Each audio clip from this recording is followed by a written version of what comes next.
우리 오늘 골로새서 3장 말씀 함께 나누겠습니다. 골로새서는 각 장마다 하나씩의 주제를 갖고 있고요. 그 주제를 몇 가지로 나누어서 설명하는 그런 방식으로 되어 있습니다.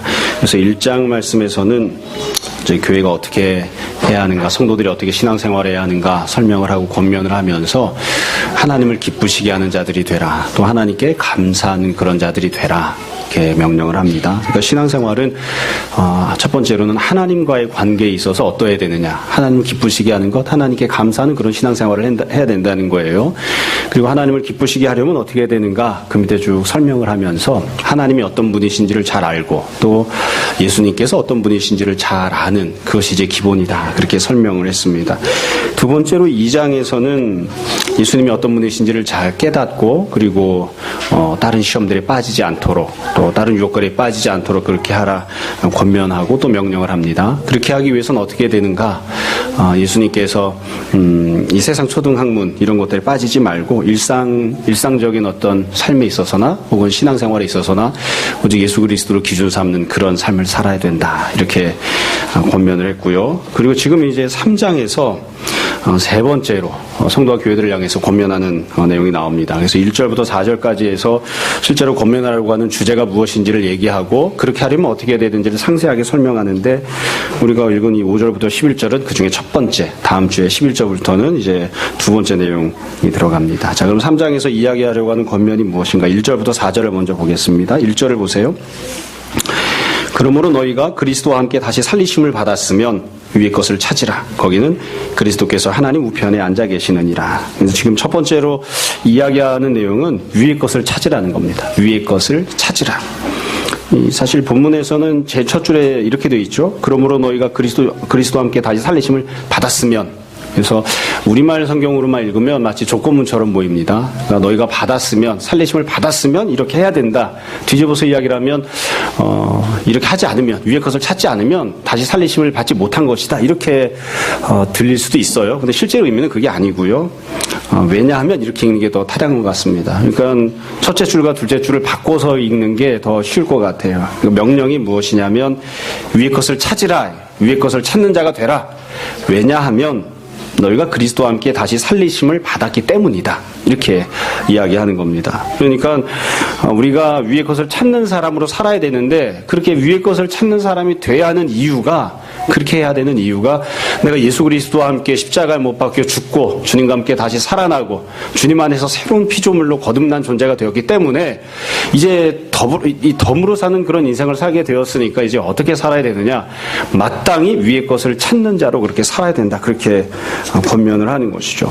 그래서 우리가 위의 것을 찾아야 되는 이유는 어찌 보면 현실적으로 이 땅에서 그게 더 많은 돈을 벌게 해주거나 더 많은 명예를 얻게 하거나 이런 것들 때문이 아니라, 그건 마땅히 우리가 그렇게 살아야 하는 삶이다. 그렇게 살게끔 하기 위해서 주님께서 우리에게 새로운 생명을 주신 것이다, 그렇게 이제 말씀하신 거죠. 그래서 위의 것을 찾으라, 이렇게 명령을 합니다. 찾는다고 하는 것은 추구한다, 뭐 그런 거죠. 그래서 이건 의지적으로 결단하고 노력해야 하는 그런 부분에 대한 내용입니다. 이걸 이제 한 번만 이야기하면 좋은데, 이제 강조하기 위해서 2절부터 다시 두 번 반복을 합니다. 2절을 보세요. 2절을 보면 뭐라고 써놨냐면, 위의 것을 생각하고 땅의 것을 생각하지 말라. 이번에는 찾으라 이렇게 표현 안 하고 생각하라 이렇게 해놨죠. 그러니까 찾는다는 건 행동이라면, 생각하는 것은 이제 머리로 생각하는 거죠. 그래서 위의 것을 생각하라. 땅의 것은 아예 생각도 하지 마라. 여기에서도 똑같이 이유를 설명해요. 왜냐하면, 3절에 보시면, 왜냐하면 너희가 죽었고 너희가 십자가와 함께 죽은 거죠. 너희 생명이 그리스도와 함께 하나님 안에 감춰졌습니다. 우리 생명이 하나님 안에 있기 때문에, 예수님 안에 있기 때문이다. 그러니까 이것도 이유는 똑같아요. 기준이 되는 건 예수 그리스도예요. 너희 예수님 믿고 예수님 안에서 죽고 다시 새로운 생명을 얻은 사람들, 덤으로 사는 인생을 갖게 된 사람들, 새로운 피조물이 된 사람들이 되었으니까 첫 번째 명령할 때에는 위의 것을 찾으라. 두 번째 명령할 때는 아래 것을 생각도 하지 말고 위의 것을 생각하는 자가 되라, 이렇게 명령을 하고 있는 것이죠. 예. 주한이 목사님 보세요. 아들 김주한 목사님 보세요. 주한이 몇 살? 5살? 5살이면 옛날이면 천지한문을 뛸 나이야, 그치? 이제 목사님으로 설교하는 걸 잘 듣고 목사님 뭐라고 설교했는지 이따가 3가지 중요한 거 이야기하세요. 알겠지? 3가지 이야기하면 아빠가 3가지 선물을 사주실 거야. 자, 목사님 얘기 잘 들으세요. 설교 시간은 목사님이 얘기하는 시간, 주한이는 듣는 시간. 알겠지? 재영이에게는 울 수 있는 자유를 주겠습니다. 건강하게 왔으니까 울든 찡찡거리든. 자, 다시 이제. 그래서 지금 1절부터 4절에서 이제 주제를 이야기를 했다고요. 그러니까 3장 말씀을 통해서 하고 싶은 얘기가 뭐냐? 위의 것을 찾으라. 위의 것을 생각하라. 아래 것을 생각하지 말고 아래 것에 있는 대로 살거나 이렇게 하지 말라. 그렇게 명령을 한 거예요. 그러면 도대체 위라고 하는 것은 뭐냐? 이 본문에 보면 아주 간단하게 써놨어요. 1절 끝에 보면 거기는 위에 대해 설명하죠. 그리스도께서 하나님 우편에 앉아 계시느니라. 결국 천국입니다. 예수님께서 지금 부활하시고 승천하셔서 하나님 보좌 우편에 앉아 계시잖아요. 예수님 지금 천국에 계셔요. 그러니까 천국을 추구하는 자가 되라. 천국을 찾는 자가 되라. 천국을 생각하는 자가 되라. 그렇게 명령을 합니다. 그래서 얼핏 우리가 생각할 때는 야, 이 천국을 생각해라. 또 천국을 추구해라. 이렇게 하면 이 땅에 있는 거 다 팽개 쳐버리고 천국만 두고 살아가야 되는 것인가. 예전에는 이렇게 시한부 종말론이 많이 있을 때는 조금 있으면 주님이 오시니까 이 땅에 재산을 갖는 게 무슨 문제가 있느냐, 그 무슨 의미가 있느냐. 그래서 갖고 있는 재산 다 처분하고 다니던 직장도 다 때려치고 그 헌금하고 이렇게 해라. 막 이렇게 그런 일들이 많이 있었죠. 물론 그래 놓고 나서는 그걸 주장했던 목사는 땅을 사고 집을 사고 이래서 문제가 됐지만 여기서 도대체 그러면 위의 것을 찾는다는 게 도대체 어떻게 하는 것이냐? 어떻게 하는 것이냐? 그 내용이 이제 구체적으로 5절부터 11절에 나옵니다. 5절부터 11절 위의 것을 찾고 생각하는 것이 무엇을 하는 것인지를 이제 봅시다. 이제 진짜로 이제 중요한 내용은 여기서부터 나오는 거죠. 사도 바울이 3가지로 나누어서 순서대로 설명을 했어요. 첫 번째가 5절 6절입니다. 5절을 보세요. 위의 것을 찾는다는 건 무엇이냐? 5절. 그러므로 땅에 있는 지체를 죽이라. 땅에 있는 지체를 죽이라. 이 죽이라고 하는 말 뒤에 다시 설명을 합니다. 5절 두 번째 줄. 음란, 부정, 사욕, 악한 정욕, 탐심 이런 것들 죽이라는 거예요. 탐심은 우상숭배니라. 이것들로 말미암아 하나님의 진노가 임하느니라. 바울이 뭐라고 권면하냐면 죽여버려라 이렇게 이야기를 해요. 아주 끔찍하게 이야기를 합니다. 아주 단호하게 이야기를 하는 거예요. 제가 이걸 듣고 생각을 좀 해봤어요. 과연 정말 죽여야 되는가? 어떻게 하는 게 죽이는 것인가? 사실 예수님은 좀 다른 방식으로 말씀을 하셨습니다. 찍어내라 이렇게 말씀하셨죠. 만일 네 손이 너로 하여금 범죄하게 하거든 어떻게 해야 됩니까? 손을 어떻게 하라고요? 찍어내라. 발이 너로 범죄하게 하거든 어떻게 해야 되죠? 발을 찍어내라. 여자를 보고 음욕을 품었어요. 눈이 너로 범죄하게 하거든 어떻게 하라? 네 눈을 뽑아내라. 우리가 그 이야기를 예수님 말씀을 드리면 제일 먼저 고민하고 묵상한 게 뭐냐면 이게 문자 그대로 하라는 뜻인가 이걸 자꾸 고민을 해요. 문자 그대로 하라는 겁니까? 하지 말라. 문자 그대로 하라는 겁니까? 아니면 어떤 교훈인가요? 그렇죠? 그거 자꾸 고민하지 말고 그거 고민하지 말고 예수님이 정말로 말씀하시려고 하는 건 뭐냐면 죄 짓지 마라 이거예요. 죄를 짓지 마라. 음란하게 하지 말고 부정하게 하지 말고 사욕, 악한 정욕, 탐심 이런 죄를 짓지 마라. 죄를 짓느니 찍어내는 게 낫다 이렇게 얘기해서 바울은 지금 훨씬 더 심각하게 얘기하는 거예요. 죽여버려라 이렇게 얘기해요. 죽여버려라. 여러분 바울이 이야기하는 것처럼 6절에 보면 이런 것들로 말미암아 하나님의 진노가 임합니다. 우리가 요즘 주중성역 공부할 때 로마서 말씀을 보고 있는데요. 우리가 왜 심판을 받게 되는가? 사람이 왜 심판을 받게 되는가? 죄를 졌기 때문입니다. 오해하지 않고 잘 들으셔야지 돼요. 성경 공부할 때는 상세하게 이야기를 했지만 사람이 왜 하나님의 진노와 심판을 받게 되느냐? 죄를 짓기 때문입니다. 예수님을 안 믿어서 심판을 받는 게 아니에요. 죄를 짓기 때문에 심판을 받는 겁니다. 구약시대 사람들이 왜 심판받고 지옥에 갔느냐? 예수님을 안 믿었기 때문이 아니에요. 죄를 졌기 때문에 심판받는 거예요. 구원은 오직 예수님을 믿는 것을 통해서만 받는 겁니다. 우리가 다 죄를 짓고 심판을 받아서 사형에 해당하고 지옥 영벌에 처하게 되었어요. 근데 거기서 건져낼 방법이 없잖아요. 구원은 예수님을 믿어서 받는 것이지만 우리가 심판받는 이유는 죄를 짓기 때문이에요. 만약에 죄를 안 짓는다면 심판 안 받아요. 근데 바울이 선포하잖아요. 우리 가운데 죄를 안 짓는 사람이 누가 있느냐. 우리 모두는 다 죄인이다. 이방인도 죄를 짓고 유대인도 죄를 짓고 모두가 다 죄를 지어서 다 심판받는 사형에 해당하는 존재들에 불과할 뿐이다. 그런데 하나님 우리를 불쌍히 여기셔서 예수님을 지어서 예수님을 믿음으로 구원을 받게 하시는 거예요. 또 우리가 이걸 명확하게 알아야 됩니다. 어떤 분들은 그렇게 이야기하거나 반문하는 경우가 있어요. 선하게 살았는데도 불구하고 예수님 안 믿었다는 이유 때문만에 우리가 지옥 가야 됩니까? 아니에요. 예수님 안 믿어도 지옥 안 갈 수 있어요. 만약에 선하게 살았으면, 죄를 안 지었으면. 근데 그런 사람이 누가 있느냐? 의는 없나니 한 명도 없다. 모두가 다 죄를 지었으니까. 지금 바울이 권면하는 게 그거예요.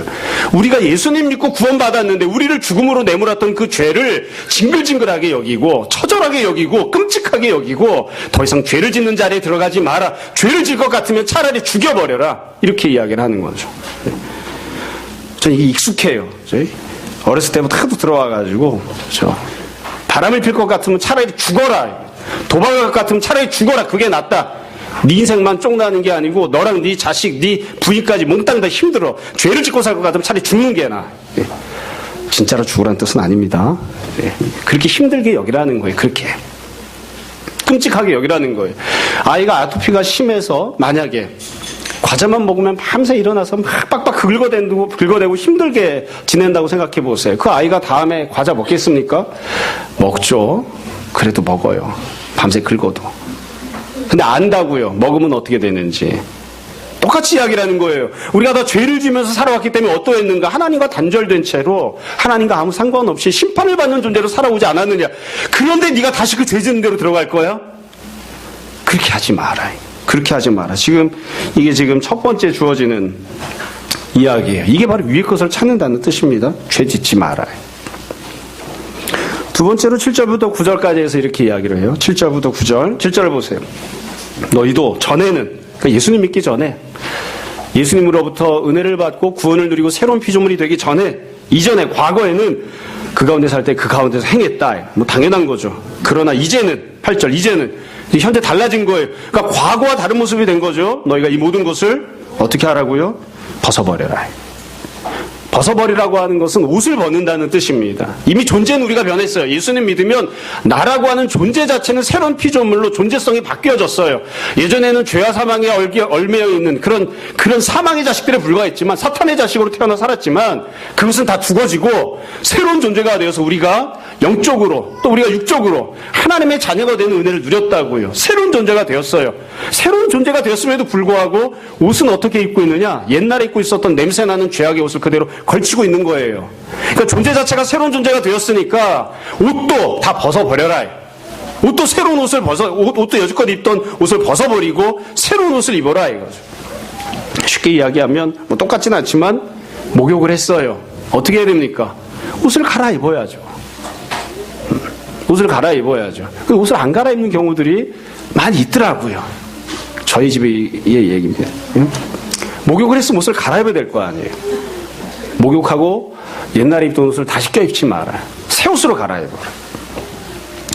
너희가 새로운 피조물이 되었으니까 그에 합당한 모습으로 새로운 옷을 갈아입어라. 그럼 새로운 옷을 갈아입는다는 것은 무엇이냐? 똑같이 설명해요. 8절 두 번째 줄에 보시면 곧 분함, 노여움, 악의, 비방, 너 입에 부끄러운 말이라. 내가 서로 거짓말하지 마라. 그러니까 이런 죄들을 짓지 말라는 거예요. 지금 두 번째로 이야기하는 것도 결국 똑같아요. 옷을 갈아입어라. 옷을 갈아입어라. 죄를 짓지 말아요. 죄를 짓지 마라. 특별히 거짓말하지 말라고 하는 이야기가 들어있죠. 거짓말하지 마라. 여러분, 그래서 예수님 믿는 사람은 죄를 지으면 안 됩니다. 죄를 짓고 살면 안 됩니다. 특별히 여기 본문에 보면 거짓말해서는 안 됩니다. 저는 어렸을 때부터 이 거짓말에 좀 노이로제가 될 만큼 이게 좀 심각하게 생각을 해가지고 거짓말하고 살면 안 된다. 슬쩍슬쩍 거짓말하지 마라. 어떤 목적이 되었어도 선의 거짓말도 하지 마라. 그래서 아이가 울 때 저는 그렇게 얘기 안 해봤어요. 호랑이가 온다. 그런 얘기 안 해봤어요. 거짓말이잖아요. 호랑이 안 와요. 아이가 울 때 경찰 아저씨가 온다. 이렇게 얘기 안 해봤어요. 경찰 안 와요. 근데 이게 좀 나쁜 점도 있어요. 교회 안에서 이렇게 좀 안 예쁜 자매를 보면 자매님 안 예쁘십니다. 이렇게 얘기해서 문제가 되는 거예요. 이 거짓말이라고 생각해서. 거짓말하지 마라. 예수님 믿는 사람은 거짓말하지 않는다. 예수님 믿는 사람 죄 짓지 않는다. 그렇게 살라요. 그게 옷을 갈아입는 거예요. 예전에는 존재가 달라졌어도 거짓말하고 죄를 짓고 냄새나는 옷을 입고 살았는데 그거 다 치워버리고 더 이상 죄 짓지 마라. 8절에 나오는 죄들을 보시면 가만히 들여보시면 이건 율법에서 죄라고 규정하지 않은 그런 사소한 것들이기도 합니다. 구약시대로 놓고 보자면 분함, 노여움, 악의 이런 게 죄에 속합니까? 분노하고 분내면 그게 죄에 속합니까? 내가 분내했다고 짐승을 끌고 가서 제사를 드려야 되나요? 그렇게 안 해도 돼요. 그러니까 구약시대 때 보면 이게 좀 바람직하지 못한 모습이긴 하지만 이걸 굳이 죄라고 규정할 수 있을까? 그렇게 생각되는 부분들이에요. 그것도 죄다 이거예요. 율법에서 죄라고 규정하지 않았어도 하나님이 기뻐하시지 않는 모습은 죄예요. 그거 하지 마라. 그거 다 치워버려라. 이게 지금 두 번째로 이야기하는 거. 여러분, 이거는 내가 해야 하는 겁니다. 내가. 하나님이 해주시는 게 아니고 내가 옷을 벗어버려야 되는 거예요. 의지적으로 결단하고 노력해야 되는 것입니다. 근데 우리가 해보면 알아요. 내가 이거를 좀 벗어버리겠다고, 안 하겠다고 막 발버둥을 치면 칠수록 그럴수록 깨닫게 되는 게 있죠. 이게 내 힘만으로 안 되는구나. 그래서 은혜를 구합니다. 주님께서 나에게 있는 잘못된 죄를 짓고 살아가는 이 약하고 냄새나는 옷을, 나의 모든 생활을 주님께서 좀 벗겨내 주십시오. 그렇게 기도하게 되죠. 물론 나도 노력하고요. 그렇죠? 이것도 역시 주님이 은혜를 베푸셔야 되는 것 같아요. 세 번째가 그 뒤에 나오는 내용이에요. 9절 두 번째 줄부터 새 사람을 입으라는 것인데요. 옛사람과 그 행위를 벗어버리고 10절에 보시면 새 사람을 입었으니, 새 사람을 입었는데 그 기준이 나옵니다. 10절 두 번째 줄, 이는 자기를 창조하신 이 형상을 따라, 그러니까 하나님의 형상을 따르는 거죠. 지식에까지 새롭게 하심을 입은 자 아니라. 그러니까 우리가 새로운 사람이라고 하는, 새 사람이라고 하는 옷을 입었어요. 그럼 그 옷은 기준이 무엇이 되느냐? 하나님의 형상이에요. 하나님께서 행하시는 대로. 그럼 하나님 어디 계시죠? 하나님 우리 마음에 계시기도 하지만 실제로는 하나님은 천국에 계십니다. 그러니까 천국에 계신 하나님, 보좌에 앉아서 영광스럽게 모든 영광을 받고 계신 그 하나님, 그 하나님께서 행하시는 것처럼 하라. 그 하나님을 행동의 기준으로 삼는 거예요. 그래서 예수님 믿는 사람이 무엇이 죄다 죄가 아니다 기준을 이야기할 때는 세상 법률 가지고 이야기하지 않아요. 법에서는 그게 죄라고 규정하지 않았어도 하나님 앞에 합당하지 않으면, 하나님께서 하시지 않는 행동이면 그건 죄인 거예요. 우리가 갖고 있는 양심의 기준은, 신앙 양심의 기준은 그거예요. 세상 사람들은 그거 괜찮아 그렇게 이야기를 했어도 하나님은 싫어하시는데, 하나님은 그런 일을 하지 않으시는데 우리 그거 하면 안 돼요. 그건 죄인 겁니다. 기준을 그렇게 잡아놨어요. 그리고 나서는 누가 이렇게 해야 되는지를 설명하면서 11절에 보면 거기는 헬라인, 유대인, 혈통적으로 헬라인이냐 유대인이냐 이거 문제가 되지 않아요. 할레파, 무할레파 똑같은 말이에요. 야만인이나 스쿠디아인, 스쿠디아인은 무식한 사람들 뜻하는 겁니다. 스키타이 사람들, 우리나라 사람들이랑 상관 있는 그런 혈족이죠. 또 사회적 신분으로 종이나 자유인이나 차별이 있을 수 없다. 이게 무슨 말이냐면 몽땅 다 누구든지 다 이와 같이 하나님의 형상이 되는 것, 하나님이 행동하시는 것을 기준 삼아서 죄를 져서는 안 된다. 이거 누구에게 적용하냐면 모든 사람들이 다, 헬라인이나 유대인이나 다 똑같이. 이건 어려운 내용이 아니에요. 제가 고등학교 다닐 때는 우리 반에 애들이 50명이면 50명이 담배를 폈어요. 학교를 다닐 때는 어떻게 생각했냐면 공부를 잘하는 애들은 담배를 안 피는 줄 알았어요. 근데 대학을 가서 보니까 신입생 환영회하고 할 때 얼마나 담배를 능숙하게 잘 피는지 얘기를 들어보니까, 물어보니까 다 고등학교 때부터 담배를 폈다는 거예요. 저는 어떻게 생각했냐면 담배는 누가 피는 거냐? 순 날라리 같은 놈들이죠. 그렇죠? 날라리고 공부도 못하고 문제하고 이런 애들이 담배 피고 술 먹고 바람 피고 나쁜 짓을 하는 줄 알았어요. 공부 잘하고 괜찮은 놈들은 담배도 안 피고 술도 안 먹고 바람도 안 피고 나쁜 짓도 안 하고 이러는 줄 알았는데 그게 아니더라고요. 그게 아니더라고요. 대학을 가서 보니까 공부 잘하는 놈들도 술집 가서 개판이에요. 공부 못하는 놈들도 술집 가서 개판이에요.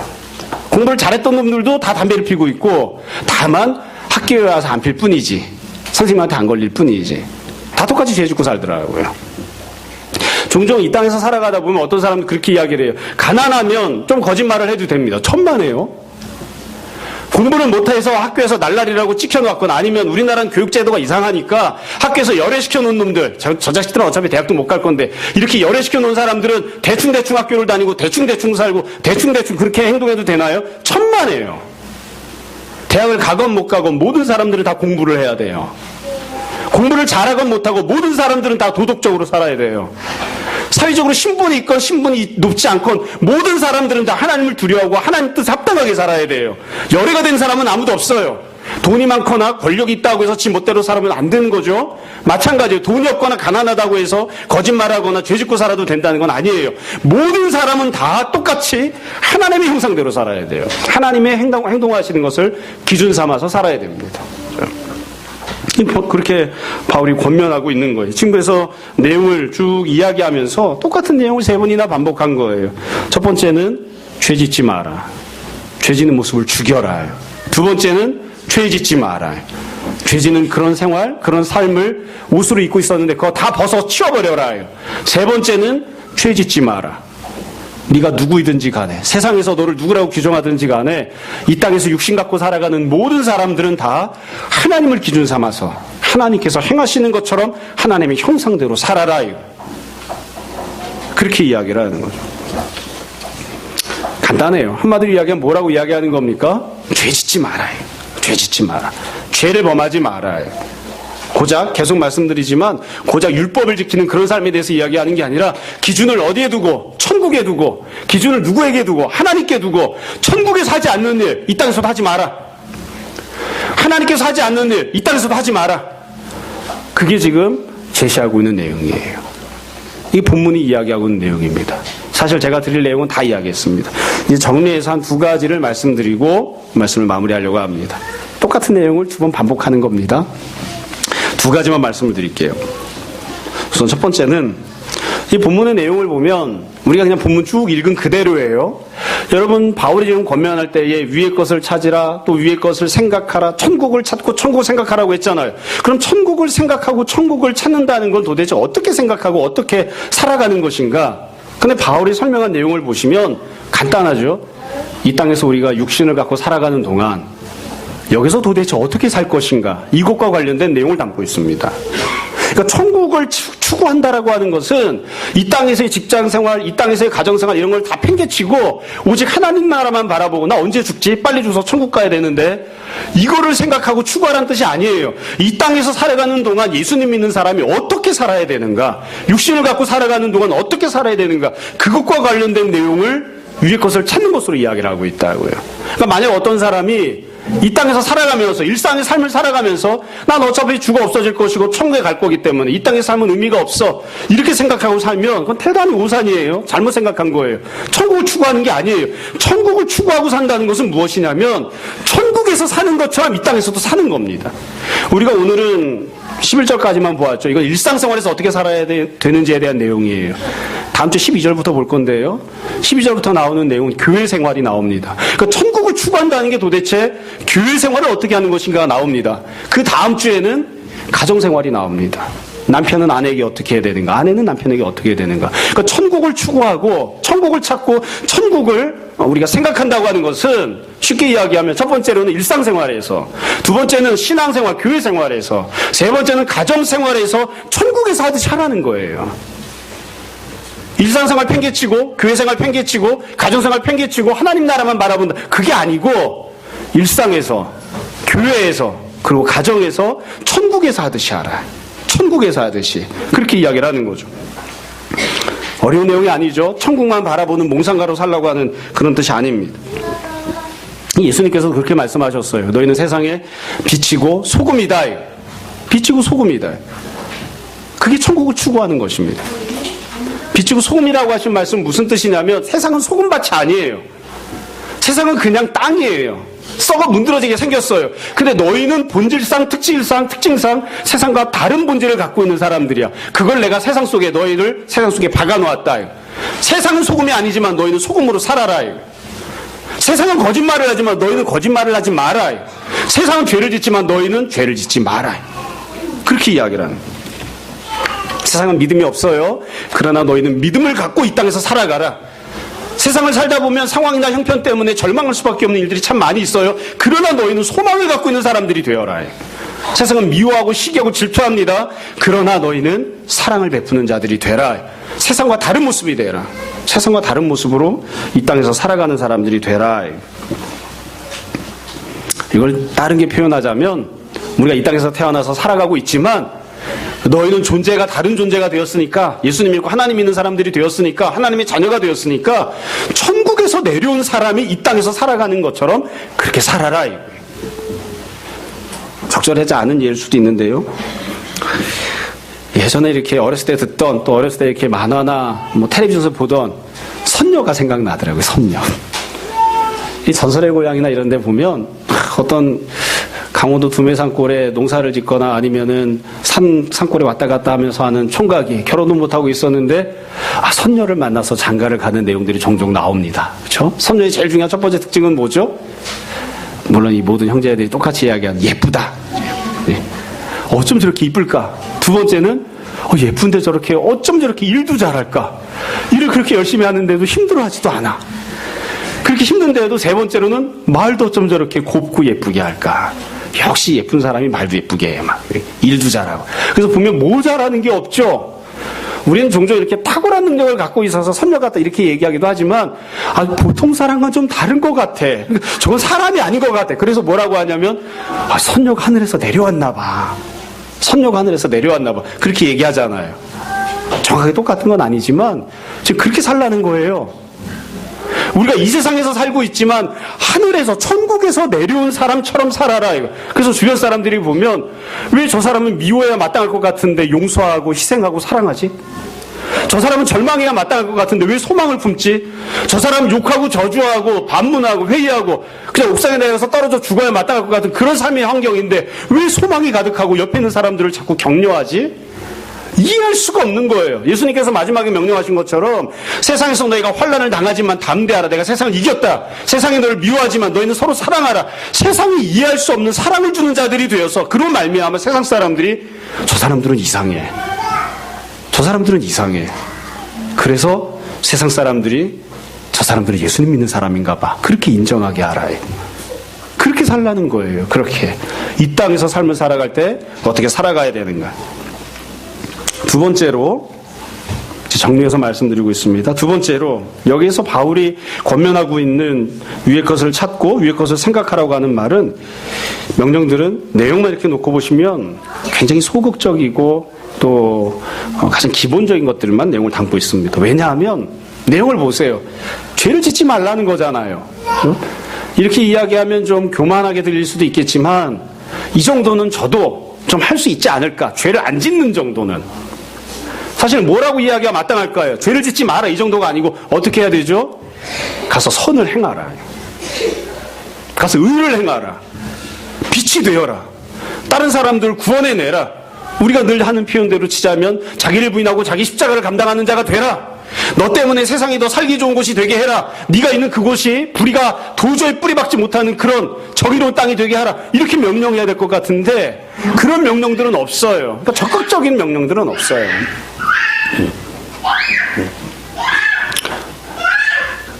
괜찮아요. 저희 건강해졌으니까 소리 질러도 돼요.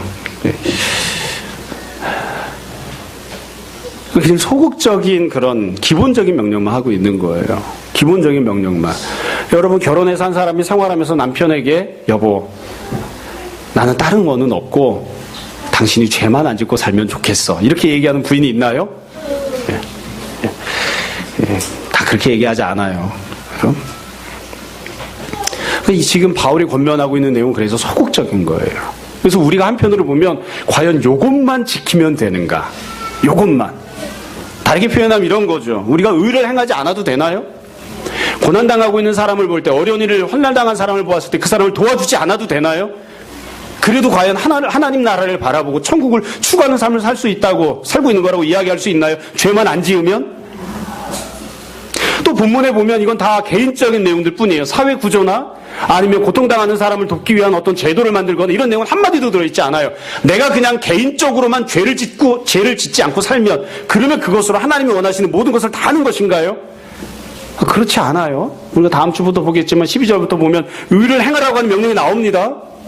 다른 사람을 돕기 위해서 예수님이 말씀하신 것처럼 누군가를 구원하기 위하여서 자기를 부인하고 자기 십자가를 감당하는 그런 이웃사랑을 실천하는 그런 삶을 살아야 돼요. 그게 천국을 추구하고 천국을 생각하는 삶입니다. 근데 바울은 지금 그렇게까지 얘기하진 않아요.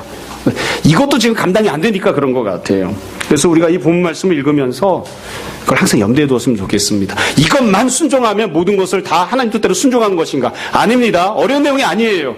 하나님께서 천국에 계신데 천국에서 보좌 위에 앉아 계신 하나님께서 죄만 안 짓는 그런 모습으로 살고 계신가? 아니라고요. 우리가 갖고 있는 기준은 하나님이시잖아요. 예수님이시잖아요.